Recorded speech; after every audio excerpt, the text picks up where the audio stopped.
إذا مدحت محمدا بقصيدتي فلقد مدحت قصيدتي بمحمد.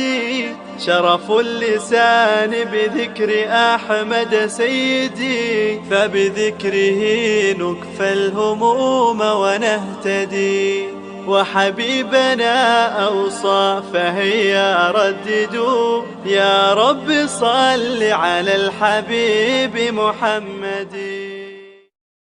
اب میں غوث پاک رضی اللہ تعالیٰ عنہ کی بات کے ساتھ اپنی گفتگو ختم کرتا ہوں. غوث پاک 11ویں کھانے والے سنو، غوث پاک کی مانو. یہ نقشبندی قادری کلوانا بڑا آسان ہے، سنی کا 11ویں کھانا اور اپنے درباروں درگاہوں پہ بڑے بڑے غلے رکھ کے غوث پاک کا کھا رہے ہو ظالموں. یہ غوث پاک کی تعلیم بھی پڑھو. اور حضرت معاویہ کو بھونکنا تم سمجھتے ہو ہم بڑا یہ محبت اہل بیت کا اظہار کر رہے ہیں، بڑی خدمت دین کر رہے ہیں. یہ خدمت دین ہے. یہ سنو غوث پاک کیا فرما رہے ہیں. آپ نے فرمایا کہ وہ جو طلحہ تھے، معاویہ تھے، زبیر تھے، طالبوا سارا عثمان ابن عفان خلیفۃ الحق المقتول ظلمن، وہ خلیفہ برحق جو ظلمن مقتول ہوئے ان کا جو قصاص ہے وہ طلب کر رہے تھے. والذین قاتلوا کانوا فی عسکر علی، وہ جو قاتل تھے وہ مولا علی کے لشکر میں تھے. فکل ذهب الی تاویل صحیح، یہ کان کی کھڑکیاں کھول کے سنو، وہ ہر کوئی صحیح تعویل پہ تھا. یہ غوث پاک کا فتویٰ ہے. کل ذهب الی تاویل صحیح، سب صحیح تعویل پہ تھے. مولا علی، حضرت طلحہ، حضرت زبیر، اما عائشہ پاک، سب دین کے فائدے کے لیے بہتر سوچ رہے تھے. فاحسن احوالنا الامساک فی ذلک، ہمارے لیے بہتر کیا ہے کہ ہم زبان بند کر لیں.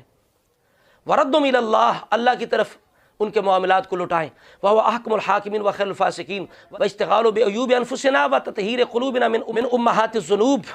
اپنے عیوب کے اندر جو ہے ہم مشغول ہو جائیں اور اپنے آپ کو پاک صاف کریں. اگلے صفحے پر کیا فرماتے ہیں یہ سنو. اس لیے میں نے کہا صحابہ کے مشاجرات کو خواہ چھیڑنے والا، غلط انداز سے طول دینے والا اور صحابہ پہ تان کا سبب بننے والا کبھی سنی نہیں ہو سکتا. یہ فتویٰ ہے غوث پاک کا. فرماتے ہیں واتفق اہل السنت علی وجوب الکف عما شجر بینہم، اہل سنت متفق ہیں کہ صحابہ کے اختلافات کے بارے میں زبانیں بند. واظہار فضائل و محاسنہم، ان کے فضائل اور محاسن کا اظہار کیا جائے گا. آج یہ بھی دغا دیتے ہیں جی حضرت معاویہ کے فضائل بیان نہیں ہوں گے. ہاتوا برہانکم ان کنتم صادقین لعنۃ اللہ علی الکاذبین. لاؤ کسی امام کا قول صحیح لاؤ کہ جس نے یہ کہا کہ حضرت معاویہ کے فضائل بیان نہیں ہوں گے. امام بخاری کو سمجھاؤ، امام ترمذی کو سمجھاؤ، امام احمد بن حنبل کو، پوری امت کو سمجھاؤ جو فضائل، صوفیاء کو سمجھاؤ، غوث پاک کو سمجھاؤ جو فضائل بیان کرتے آ رہے ہیں. تمہیں زیادہ سمجھ ہے؟ ابھی یہ رافضیوں کی بولی بول کے بھی تم سننی ہو کہ جی معاویہ کے فضائل بیان نہیں ہوں گے. کس نے یہ کہا ہے؟ کیوں جھوٹ بولتے ہو؟ خدا کا خوف کرو. اور بغیر دلیل کے ڈٹے ہوئے جھوٹ پہ، کذب پہ بار بار یہی بات دہرا رہے ہو. وہ جی فضائل بیان نہیں ہوں گے، فضائل تمہارا کوئی بھی شوشہ چھوڑ دے اس کے پیچھے لگ جاتے ہو. اور جیسے کسی نے کہا تیرا کان کتا لے گیا تو انہیں اپنا کان نہ دیکھا تو کتے پیچھے بھاج بگا. یہ مثال ہے تمہاری. کم از کم کو دیکھ تو لو نا. آگے کیا فرماتے ہیں؟ تسلیم امرہم الی اللہ، ان کے امر اللہ کی طرف لٹائیں گے. اب میں آخری بات غوث پاک کی بیان کر کے بات ختم کروں. واما خلافت معاویہ بن ابی سفیان ثابتۃ صحیحۃ، یہ جو خلافت کا نام لے نا تو بڑے مروڑ پڑتے ہیں. او خلافت نہیں ہے معاویہ کی، وہ تو بادشاہی ہے. تو بادشاہی کس کی ہے؟ ملک و بالشام بادشاہی بھی مصطفیٰ کی ہے. اعلیٰ حضرت کیا کہتے ہیں؟ یہ سلطنت ہے تو کس کی؟ محمد و رسول اللہ کی.